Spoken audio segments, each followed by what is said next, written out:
Social science में जो 4 portion होते हैं, 4 पोर्शन में एक पोर्शन है संविधान, और संविधान से संबंधित जो क्वेश्चंस आए हुए हैं अभी तक टीजीटी, पीजीटी, एलटी ग्रेड में अनुच्छेद से संबंधित 2000 से लेकर के 2021 के बीच जितने भी क्वेश्चंस आए हैं संविधान से संबंधित उसको आइए देख लेते हैं। तो पहला क्वेश्चन देख लीजिए आप। सूची 1 तथा सूची 2 को सम्मिलित कीजिए तथा नीचे दिए गए हुए संकेतों से सही उत्तर चुनिए। तो इसमें 4 विकल्प हैं और चारों पर निशान लगाना है आपको। तो देखिए अस्पृश्यता जो है अनुच्छेद 17 है आपका, और हो जाएगा 32। संवैधानिक उपचार देखते हैं इसमें कौन सा विकल्प सही है। तो इसमें देखो आपका हो जाएगा ये अस्पृश्यता हो गया आपका, और चौथे का सी है, और पहले का डी हो जाएगा। 16 का सार्वजनिक रोजगार हो गया आपका, और तीसरे कानून 32 का कानून के समक्ष समता, और आपका 3 हो जाएगा एक कानून के समक्ष क्षमता। तो अर्थात आपका देख लेते हैं विकल्प कौन सा सही है आपका। डी का तीसरा, सॉरी ये चौथा, ये आपका जो है ए विकल्प सही है आपका। तो देख लीजिए और आगे ये व्याख्या दी हुई है। राज्य बनाने और समाप्त करने की शक्ति किसमें है? संसद में है। और अगला देख लेते हैं।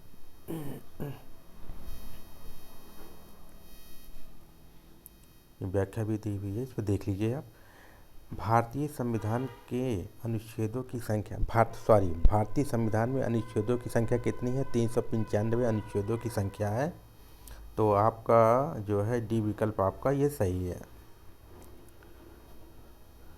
तो अगला देख लेते हैं, व्याख्या दी हुई है नीचे। भारत राज्यों का संघ है, यह किस अनुच्छेद के अंतर्गत घोषित किया गया है? अनुच्छेद 1 विकल्प सही है आपका, आ विकल्प सही है।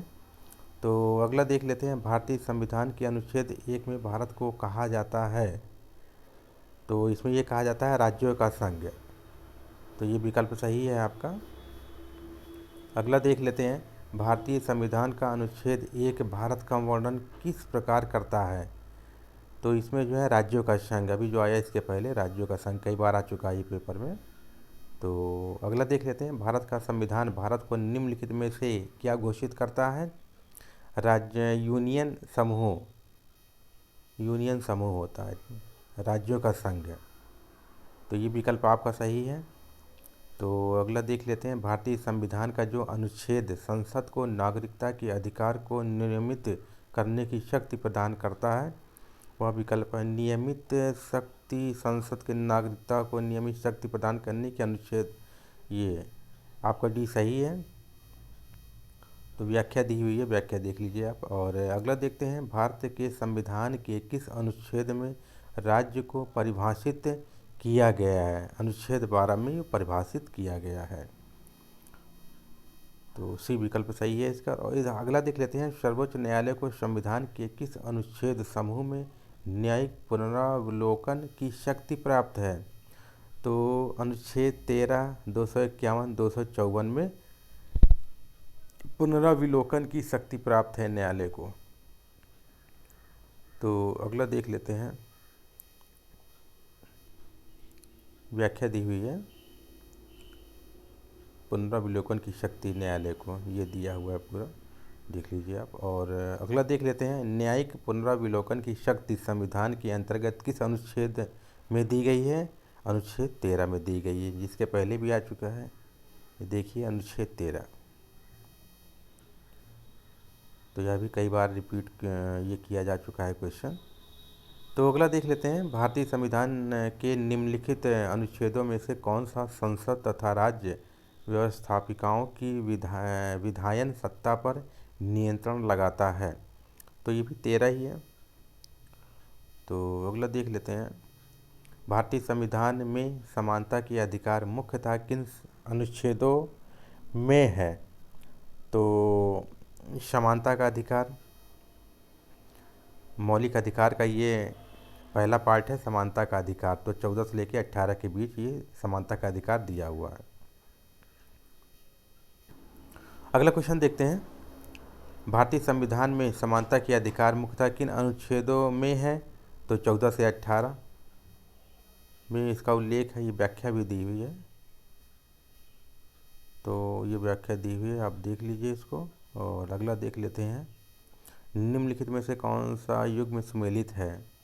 समानता का अधिकार आपका ये सुमेलित है। समानता का अधिकार 14 से 18 ये ठीक है। धार्मिक स्वतंत्रता का अधिकार ये गलत है आपका। संस्कृत और शिक्षा का अधिकार यह भी गलत है। स्वतंत्रता का अधिकार यह गलत है। आपका क्या कह रहा है क्वेश्चन में? सुमेलित नहीं है, तो आपका ये सुमेलित है आपका। और संस्कृत और शिक्षा का अधिकार, धार्मिक स्वतंत्रता का अधिकार, स्वतंत्रता का अधिकार ये सही है आपका। तो ये भी सही है, ये आपका जो है गलत है। तो अगला देख लेते हैं, भारतीय संविधान में समानता का अधिकार 5 अनुच्छेदों द्वारा प्रदत्त किए जाते हैं। तो आपका जो हो जाएगा समानता का अधिकार अनुच्छेद 14 से 18 के बीच है। तो अगला देख लेते हैं, भारतीय संविधान के अनुच्छेद 15 की धारा 4 पिछड़े वर्ग के आरक्षण के लिए किसको विशेषाधिकार दिया गया है? तो व्यक्ति और केंद्र दोनों को दिया गया है।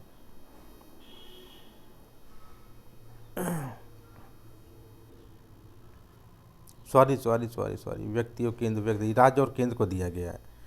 ये राज्य और केंद्र को दिया गया है। तो ये देख लीजिए आप। तो अगला देख लेते हैं, संविधान के किस अनुच्छेद द्वारा अस्पृश्यता? तो अनुच्छेद 17 है इसका। तो अगला देख लेते हैं, निम्नलिखित में से कौन सा भारतीय संविधान का अनुच्छेद सार्वजनिक सेवाओं के अवसर की समानता प्रदान करता है? तो ये अनुच्छेद 16 है। अनुच्छेद 15 में धर्म, मूल, लिंग के आधार पर किसी के साथ कोई भेदभाव नहीं करेगा। अनुच्छेद 17 में है कि ये अस्पृश्यता का अंत है। समानता का अधिकार भी दिया हुआ है इसमें अनुच्छेद 14 में। तो ये आपका सी विकल्प सही है। भारतीय संविधान के अनुच्छेद 17 समाप्त करता है? तो ये अस्पृश्यता को समाप्त करता है। भारत के संविधान का अनुच्छेद 17 संबंधित है, अस्पृश्यता से संबंधित है। ये आपका भी विकल्प सही है। तो अगले क्वेश्चन की ओर आते हैं, स्वतंत्रता के अधिकार की गारंटी किस अनुच्छेद द्वारा दी गई है? 19 के द्वारा दी गई है, जो हमें 6 प्रकार की स्वतंत्रता देता है हमें। ये व्याख्या दी हुई है, अब देख लीजिए। तो अगला क्वेश्चन देख लेते हैं, भारतीय संविधान के अनुच्छेद 19 में निम्नलिखित में से कौन सा एक स्वतंत्रता प्रदत्त नहीं है? सभा की स्वतंत्रता, भ्रमण की स्वतंत्रता, धर्म की स्वतंत्रता, निवास अथवा बस जाने की सभा की स्वतंत्रता, भ्रमण की, धर्म की स्वतंत्रता। ये धर्म का ये नहीं, बाकी 3 है। विकल्प देख लेते हैं। हाँ, ये आपका सी विकल्प सही है। कौन से अनुच्छेद के तहत भारतीय नागरिकों को 6 स्वतंत्रता दी गई है? अनुच्छेद 19 के तहत जो है 6 प्रकार की स्वतंत्रता दी गई है। तो अगला देख लेते हैं, भारतीय संविधान के शोषण के विरुद्ध अधिकार किन अनुच्छेदों द्वारा प्रदान किया गया है? शोषण का अधिकार 23 से 24 के बीच में है। तो आपका भी विकल्प सही है। तो इसकी व्याख्या दी हुई है शोषण से संबंधित अधिकार की 23 और 24 के तहत। तो अगला देख लेते हैं, अल्पसंख्यक शब्द का प्रयोग भारत के संविधान के किस अनुच्छेद में किया जाता है? तो 29 और 30 में ये किया जाता है। तो अगला देख लेते हैं, भारतीय संविधान का कौन सा अनुच्छेद अल्पसंख्यक वर्ग के हितों के लिए संरक्षण है? अनुच्छेद 30। तो अगला देख लेते हैं, सॉरी अनुच्छेद 29 है, ये 30 नहीं है। तो अगला देख लेते हैं, निम्नलिखित में से कौन सा एक अनुच्छेद संवैधानिक उपचारों का अधिकार प्रदान करता है? तो संवैधानिक उपचारों, ये आपका अनुच्छेद 32 है, संवैधानिक उपचारों का अधिकार। तो अगला देख लेते हैं। तो भारतीय संविधान के अनुच्छेद 32 में कितने प्रकार की रीटें हैं? 5 प्रकार की रीटें हैं। तो ये रीढ़ दी गई है बंदी प्रत्यक्षीकरण, परमादेश, प्रतिषेध, अधिकार परीक्षा, उत्प्रेषण। तो सर्वोच्च न्यायालय में रीढ़ जाएगी 32 और उच्च न्यायालय में रीढ़ जाएगी 226 के तहत जो है ये 5 प्रकार की रीढ़ हमें प्राप्त है। तो अगला देख लेते हैं, संविधान के किस अनुच्छेद के अंतर्गत पंचायतों के गठन का प्रावधान है? तो ये 40 सही है, इसमें अर्थात बी विकल्प सही है। तो अगला देख लेते हैं, हमारे संविधान के किस अनुच्छेद में पर्यावरण का संरक्षण तथा संवर्धन उपस्थित है? तो ये 48 अनुच्छेद 48 का के तहत आपका भी विकल्प। तो अगला क्वेश्चन देख लेते हैं, भारतीय संविधान के किस अनुच्छेद के तहत राज्य को अंतर्राष्ट्रीय शांति की सुरक्षा को प्रोत्साहित करने की शक्ति है? तो आपका जो है 51 के तहत है, अनुच्छेद 51 के तहत अंतर्राष्ट्रीय शांति सुरक्षा को प्रोत्साहित करने की शक्ति प्राप्त है। तो ये व्याख्या दी हुई है, देख लीजिए आप। भारतीय संविधान का कौन सा अनुच्छेद अंतर्राष्ट्रीय संबंधों से संबंधित है? तो 51 है, इसके पहले भी क्वेश्चन ये आ चुका है। तो अगला देख लेते हैं, निम्नलिखित में से कौन सा एक अनुच्छेद भारतीय संविधान में निश्चित भाग 4 के अंतर्गत पंच निर्णय के माध्यम से अंतर्राष्ट्रीय विवादों के समाधान को प्रोत्साहित करता है? तो ये आपका अनुच्छेद 51 है। तो अगला देख लेते हैं क्वेश्चन, संविधान का कौन सा अनुच्छेद भारतीय विदेश नीति से संबंधित है? तो ये 51 ही है, अंतर्राष्ट्रीय से संबंधित। तो अगला देखते हैं, भारतीय संविधान का कौन सा अनुच्छेद अंतर्राष्ट्रीय संबंधों से संबंधित है? 51। ये कई बार क्वेश्चन ये आ चुका है। मौलिक कर्तव्य का उल्लेख भारतीय संविधान के किस अनुच्छेद में है? तो आपका 51A में है। 51 अंतर्राष्ट्रीय संबंधित है और 51A जो है मौलिक कर्तव्य से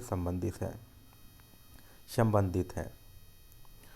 तो ये व्याख्या देख लीजिए आप। तो अगला देखते हैं, संविधान का कौन सा अनुच्छेद मौलिक कर्तव्यों से संबंधित है? मौलिक कर्तव्य अनुच्छेद 51A मौलिक कर्तव्य से संबंधित है। भारत के राष्ट्रपति की पद अवधि पद ग्रहण की तिथि से 5 वर्ष की होती है, किंतु वह पुनर्निर्वाचन का पात्र है। यह व्याख्या करता है 56 से 57 के बीच। व्याख्या आप देख लीजिए इसकी। अगला क्वेश्चन देखते हैं, भारत के राष्ट्रपति महाभियोग की प्रक्रिया का वर्णन संविधान के किस अनुच्छेद में किया जाता है? तो अनुच्छेद 61 में है, संसद के किसी भी सदन में जो है इसको किया जा सकता है। तो अगला देख लेते हैं क्वेश्चन, भारत के राष्ट्रपति संविधान के किस अनुच्छेद के अंतर्गत मंत्रिमंडल की सलाह मानने के लिए बाध्य है? और संविधान संशोधन 74वां संविधान संशोधन के तहत। क्वेश्चन फिर से पढ़ दे रहा हूँ, भारत के राष्ट्रपति संविधान के किस अनुच्छेद के अंतर्गत मंत्रिमंडल की सलाह मानने के लिए बाध्य है? 74वां। तो अगला देखते हैं, संविधान के किस अनुच्छेद के अंतर्गत भारत का राष्ट्रपति संघीय कैबिनेट की सलाह मानने के लिए बाध्य है? तो ये अनुच्छेद 74वां है आपका। और अगला देख लेते हैं क्वेश्चन, भारतीय संविधान के किस अनुच्छेद में राष्ट्रपति को सूचना का अधिकार दिया जाता है? तो पहला अनुच्छेद 32 है, ये तो नहीं होगा। अनुच्छेद 61 भी नहीं होगा क्योंकि महाभियोग है इसमें। तो अगला देखते हैं अनुच्छेद 78, ये आपका अनुच्छेद 75 मंत्रिमंडल, ये है आपका, ये सही है आपका 78। तो अगला क्वेश्चन देख लेते हैं, संविधान के किस अनुच्छेद में धन विधेयक संबंधी विशेष प्रक्रिया का वर्णन किया गया है? तो आपका जो है 109 है आपका, धन विधेयक से संबंधित।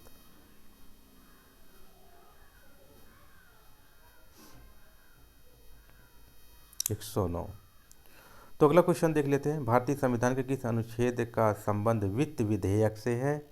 तो आपका 109। ये सी विकल्प सही है आपका। धन विधेयक को परिभाषित करता है 110। 110 क्या है, ये परिभाषित करता है धन विधेयक को। और अगला क्वेश्चन देख लेते हैं आपका। संविधान के किस अनुच्छेद में उच्चतम न्यायालय की स्थापना एवं संरचना का वर्णन किया गया है? तो 124 के तहत किया गया है, ये विकल्प सही है। तो अगला देखते हैं, भारतीय संविधान के किस अनुच्छेद में सर्वोच्च न्यायालय के तदर्थ न्यायाधीशों की नियुक्ति भी इसमें? ये 127 है। 124 में न्यायालय की स्थापना है, ये इसके पहले विकल्प ये आ चुका है। ये देखिए, उच्चतम न्यायालय की स्थापना है। और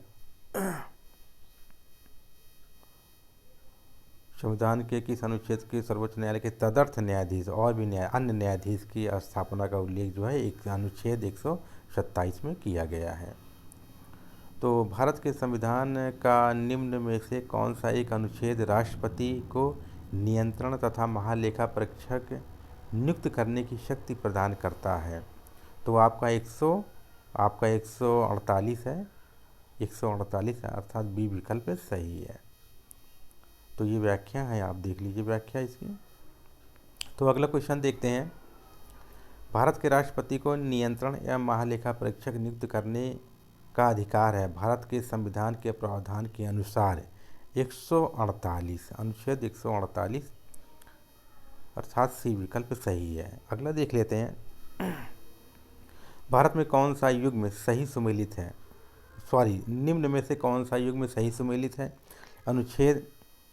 अनुच्छेद आपका 153 राज्यपाल की नियुक्ति है। अनुच्छेद 154 राज्यपाल का कार्यकाल है। अनुच्छेद 162 राज्य का महाधिवक्ता। अनुच्छेद 153 मुख्यमंत्री की नियुक्ति। इसमें जो है आपका 153 राज्यपाल की नियुक्ति, ये विकल्प सही है। ये व्याख्या दी है, व्याख्या आप देख लीजिए। तो अगला क्वेश्चन देख लेते हैं, भारत के संविधान के किस अनुच्छेद के अनुसार उन बातों को छोड़कर जिनमें राज्यपाल स्वविवेक से कार्य करता है, अन्य कार्यों के निर्वाह में उसे सहायता और सलाह प्रदान करने के लिए एक मंत्रिपरिषद होगी जिसका प्रधान मुख्यमंत्री होगा? तो ये विकल्प आपका 163 सही है। तो ये व्याख्या दी है। और अगला क्वेश्चन देख लेते हैं, मुख्यमंत्री के कार्य व शक्तियों का उल्लेख भारतीय संविधान के किस अनुच्छेद में मिलता है या किया गया है? तो आपका 167 में किया गया है, 167 अनुच्छेद में किया गया है। और इसकी व्याख्या भी दी हुई है, देख लीजिए आप। तो अगला क्वेश्चन देखते हैं, संविधान का कौन सा अनुच्छेद राज्यों के विधान परिषदों की समाप्ति एवं संरचना से संबंधित है? तो आपका 169, अनुच्छेद 169 है। तो अगला देख लेते हैं, भारतीय संविधान के किस अनुच्छेद के तहत राज्यपाल किसी विधेयक को राष्ट्रपति की सलाह के लिए रख सकता है? तो आपका अनुच्छेद 200 है। तो व्याख्या दी है ये। तो अगला क्वेश्चन पढ़ते हैं, संविधान के किस अनुच्छेद के तहत राज्यपाल विधानमंडल द्वारा पारित किसी विधेयक को राष्ट्रपति की स्वीकृति हेतु सुरक्षित रख सकता है? तो आपका ये 200 अनुच्छेद 200 है, डी विकल्प सही है।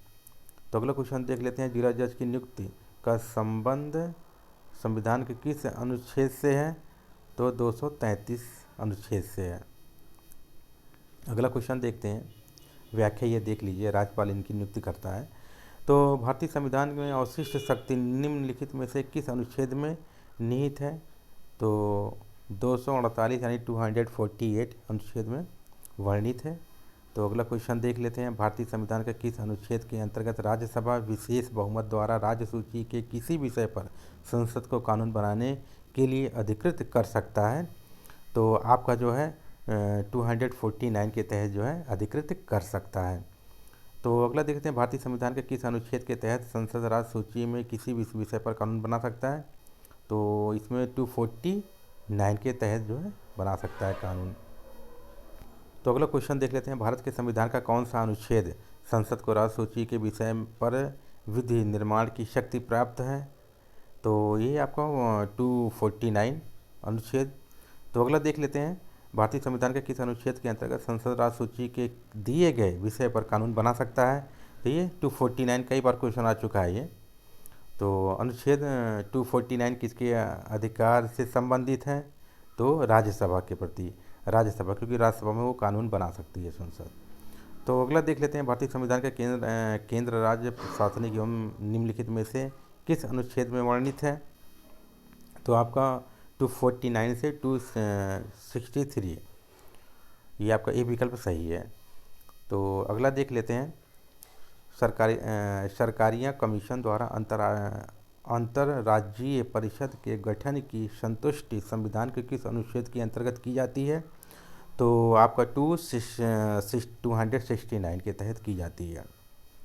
तो अगला देख लेते हैं क्वेश्चन, ये व्याख्या दी हुई है। तो अगला देख लेते हैं, अखिल भारतीय सेवाओं का उल्लेख किया गया है आपका 312, भारतीय संविधान अनुच्छेद 312 के तहत वो किया गया है, व्याख्या है ये। अगला क्वेश्चन देखते हैं, भारतीय संविधान के किस अनुच्छेद में संसद साधारण बहुमत से विधि पारित कर संशोधन नहीं कर सकता है? तो आपका 312 है, व्याख्या ये दी हुई है, व्याख्या पढ़ लीजिए आप। और भारतीय संविधान के किस अनुच्छेदों में किसमें निर्वाचन आयोग का प्रावधान किया गया है? तो इसमें जो है अनुच्छेद 324 में ही एक निर्वाचन आयोग का प्रावधान किया गया है। तो ये व्याख्या है, ये व्याख्या देख लीजिए आप। अगले क्वेश्चन की ओर आते हैं, भारत में निर्वाचन आयोग का गठन संविधान के किस अनुच्छेद के अंतर्गत किया गया है? तो 324 यानी 325 के तहत किया गया है। तो अगला क्वेश्चन देखते हैं, भारतीय संविधान के किस अनुच्छेद में निर्वाचन आयोग के लिए प्रावधान है? 324 के तहत प्रावधान किया गया है। आगे देख लेते हैं, संविधान के किस अनुच्छेद के तहत यह उपस्थित है कि निर्वाचन नामावली धर्म, मूल, वंश, जाति या लिंग के आधार पर तैयार नहीं किया जाएगा? तो 325 के अंतर्गत ये कहा गया है। तो अगला देख लेते हैं, संविधान के किस अनुच्छेद द्वारा भारत के नागरिकों को वयस्क मताधिकार प्रदान किया गया है? 326 के तहत वयस्क मताधिकार के लिए ये प्रदान किया गया है। तो अगला क्वेश्चन देख लेते हैं, भारतीय संविधान में सार्वजनिक वयस्क मताधिकार की व्यवस्था किस अनुच्छेद के तहत की गई है? 326 के तहत की गई है। और तो अगला क्वेश्चन देख लेते हैं, भारतीय संविधान का अनुच्छेद 333 सुनिश्चित करता है राज्य की विधानसभाओं में एंग्लो इंडियन समुदाय का प्रतिनिधित्व करना, ये विकल्प आपका सही है। तो अगला देख लेते हैं, व्याख्या दी हुई है। तो अगला क्वेश्चन देख लेते हैं, संविधान में राष्ट्रपति को संविधान में राष्ट्रपति को राजभाषा से संबंधित सलाह देने के लिए एक आयोग की नियुक्ति का उपबंध है, यह किस अनुच्छेद में निहित है? तो आपका 344 अनुच्छेद में ये निहित है। तो अगला क्वेश्चन देख लेते हैं, भारत के राष्ट्रपति संविधान के किस अनुच्छेद द्वारा किसी राज्य के विधायी अधिकार संसद को सौंप सकता है? तो आपका 356 है, ये आपका वित्तीय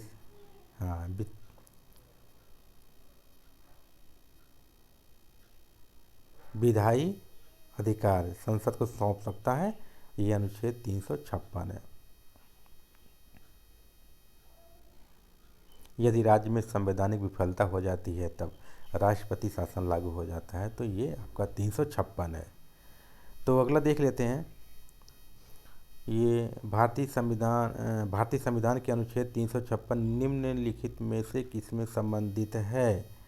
तो संवैधानिक उपचारों का अधिकार हो गया, राज्यों के संवैधानिक तंत्र में विफल हो जाने पर, ये आपका ये विकल्प से राज्यों में संवैधानिक विफलता हो जाने पर भारतीय संविधान के अनुच्छेद 356 लागू हो जाएगा। तो अगला देख लेते हैं, भारतीय संविधान के अनुच्छेद 352 के अधीन राष्ट्रपति द्वारा आपात उद्घोषणा की जा सकती है स्वयं में उसके निर्णय के अनुसार लोकसभा के अनुरोध पर आपका है प्रधानमंत्री की मंत्रिमंडल के लिखित परामर्श से, यार मंत्रिमंडल के लिखित परामर्श से 352 अनुच्छेद लागू हो जाएगा। किसी राज्य में राष्ट्रपति शासन किस प्रावधान के अनुसार लगाया जाता है? तो राज्य में लगाते हैं 356 के अनुसार। जब संवैधानिक तंत्र विफल हो जाता है तब राष्ट्रपति शासन लागू किया जा सकता है 356 के तहत। तो वित्तीय आपात की घोषणा किस अनुच्छेद के तहत की जाती है? 360 के तहत की जाती है। व्याख्या दी है। अभी तक वित्तीय आपात की घोषणा अभी तक नहीं हुई भारत में। तो निम्नलिखित में से किस भारतीय संविधान के अनुच्छेद का व्यवहार में कमी क्रियान्वयन नहीं होता है? तो अनुच्छेद 360 में अभी तक क्रियान्वित नहीं किया गया है वित्तीय आपात। भारतीय संविधान का किस अनुच्छेद में संविधान संशोधन प्रक्रिया उल्लिखित है? 368 है। तो अगला देख लेते हैं। ये भारत के संविधान के किस अनुच्छेद के अंतर्गत संशोधन की प्रक्रिया परिभाषित है? तो आपका हो जाएगा 368। तो अगला क्वेश्चन देख लेते हैं। भारत के संविधान के किस भाग में अनुच्छेद 370 को स्थान दिया गया है? 21वें है, 21वें में दिया गया है। तो अगला देख लेते हैं क्वेश्चन। भारतीय संविधान में वर्णित विशिष्ट प्रावधानों के तहत अनुच्छेद 371 के अंतर्गत निम्नलिखित में से किस राज्य का वर्णन नहीं है? तो आपका जो है ये देखिए व्याख्या दी हुई है इसमें किनका वर्णन है। देखिए असम का वर्णन है, मणिपुर है, आंध्र प्रदेश है, तेलंगाना है और सिक्किम है, मिज़ोरम है, अरुणाचल प्रदेश है और गोवा है। तो इसमें जो है आपका तमिलनाडु का उल्लेख नहीं है। तो अगला देख लेते हैं। भारत में से कौन सा एक सही सुमेलित है? तो आपका जो है नागरिकता सही सुमेलित नहीं है, सही सुमेलित नहीं है। तो ये सुमेलित है आपका मौलिक अधिकार 3 में है और राजनीति भाग 4 में है। तो ये मौलिक कर्तव्य 4A में है। तो ये आपका नहीं है विकल्प। ये व्याख्या दी है, व्याख्या देख लीजिए आप।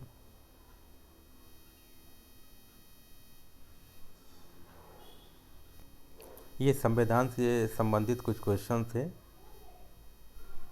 जो 2000 से लेकर के 2021 के बीच जितने भी क्वेश्चंस आए हुए हैं तो व्याख्या सहित इसका हल पेपर है। इस वीडियो को आप देख लीजिए क्योंकि टीजीटी पीजीटी की परीक्षा भी होने वाली है अप्रैल में, सॉरी मार्च में। तो काफ़ी इससे ज़्यादा राहत आपको मिल सकती है। और टॉपिक वाइज हमारा ये सॉल्व रहेगा। अगली वीडियो भी टॉपिक वाइज ही रहेगी संविधान से संबंधित। और इस वीडियो को आप देखते रहिए बराबर, जिससे कि देख करके भी आप काफ़ी हद तक तैयार कर सकते हैं।